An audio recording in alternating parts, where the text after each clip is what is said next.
So guys, continuation po, isang mapagpalang pagkakataon po ulit at nakikita-kita pa rin tayo dito sa ginagamit nating mga platform. To God be the glory po, God bless us all po. Isang malusog na kaisipan, isang malusog na pangangatawan from head to toe, isang maraming chances bonding with our own family, at isang matatag na paniniwala, isang matatag na motivation na alam nating lahat kung ano ang tunay na mission natin habang tayo'y humihiram pa ng buhay na fragile sa ating Creator. Amen. To God be the glory po talaga. Good day to us all po. God bless us all and always have steadfast faith to our Creator through His begotten Son. Amen. So guys, continuation po para marami akong masabi sa inyong mga past recap.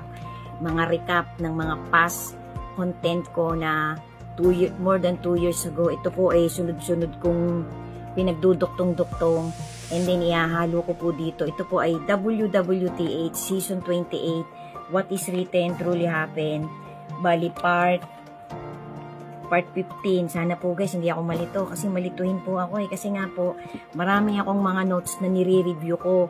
Pinipili ko po yung mga idadagdag ko dito sa bagong season ko na nagawan ko na rin po ng contents more than 2 years ago. Nandyan na po sa ilalim ng mga content na nagawa ko. Sobrang tagal na po, sobrang dami po, sobrang lalim na po, kaya ang hirap na pong i-reposted.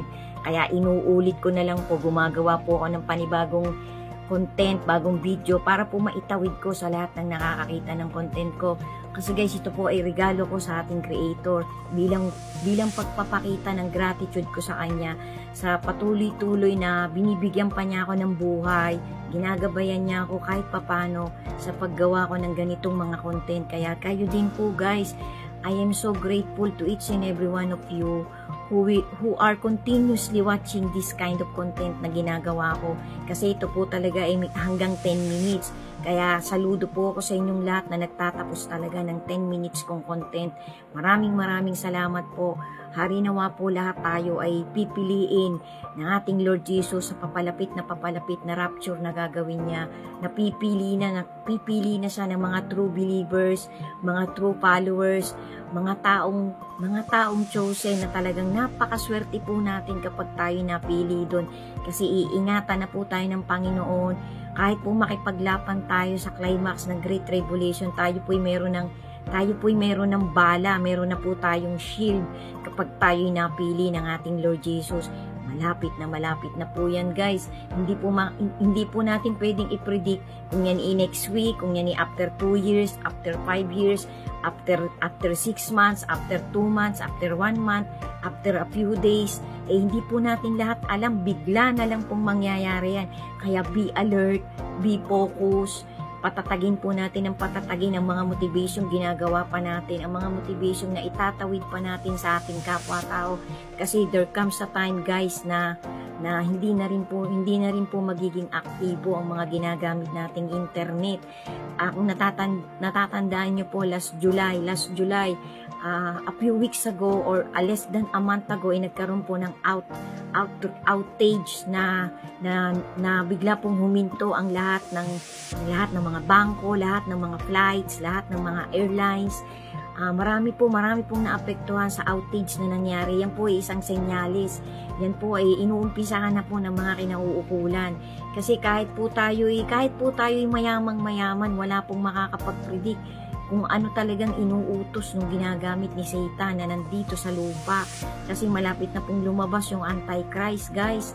Tayo po ay tinatahak na rin po natin ang maraming signs, ang maraming simbolo ng Great Tribulation. Kaya magpakatatag po tayo, magkumapit po tayo sa maliit na pananampalataya natin, sa maliit na pagmamahal natin, sa maliit na tiwala natin sa ating Creator.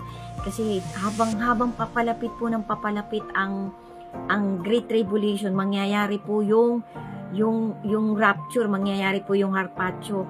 At habang paending po ng paending ang humanity,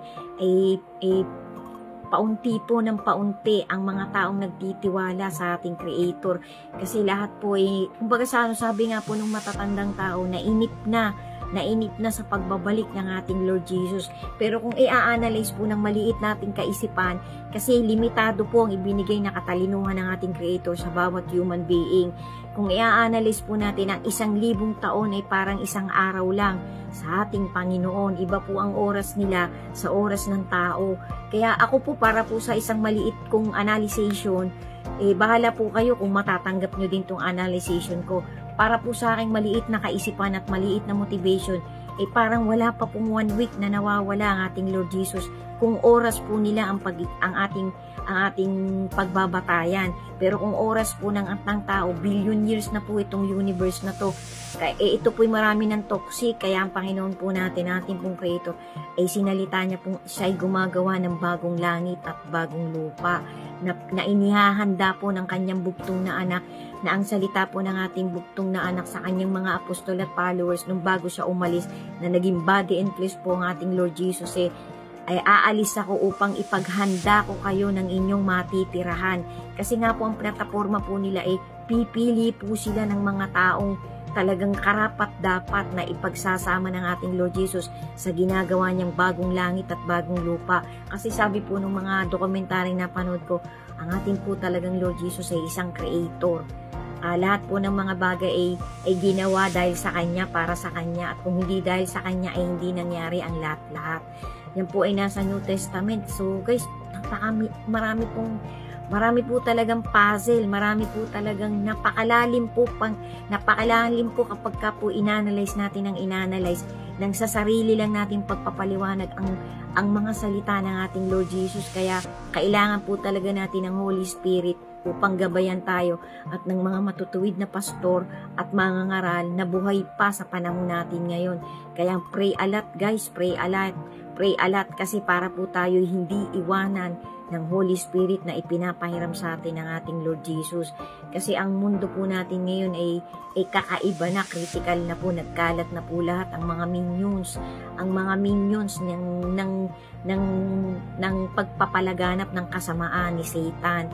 Kasi nga po sila po ay nagmamadali na rin kasi alam po nilang ang kanilang oras ay limitado na rin.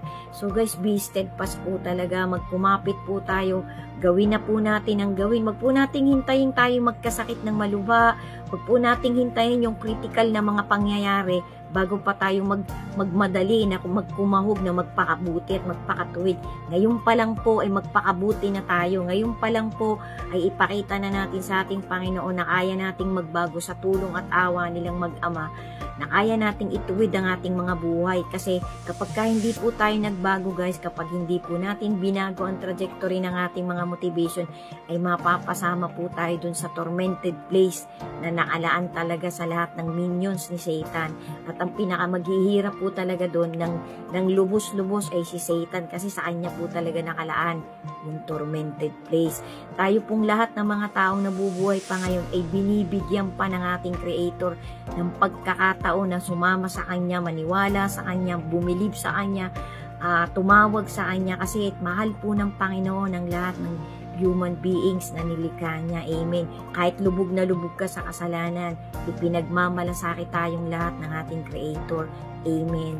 Kasi ayaw niya pong mapahamak ang kahit isa sa atin. So guys, ito pa po guys, yung cataclysm po ay greatest distraction or a war or a sudden change na nangyayari sa bawat parte ng mundong ito. So laganap na po ang cataclysm, kaya be alert po guys, be alert. So sabi po nung isang matuwid na pastor na to, isang matuwid na mangangaral na to, there are 7 critical events na pinaliwanag din po ni John dun sa Patmos nung isinulat niya yung Revelation. Naku guys, kakapusin sa minutes. Bibilisan ko po guys.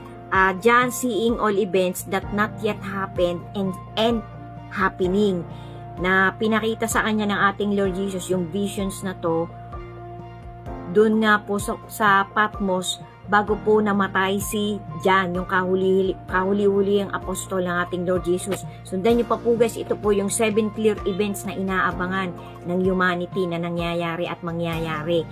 na kaabang-abang. Sundan niyo po guys. To God be the glory po. God bless us all po. And always pray a lot. Amen.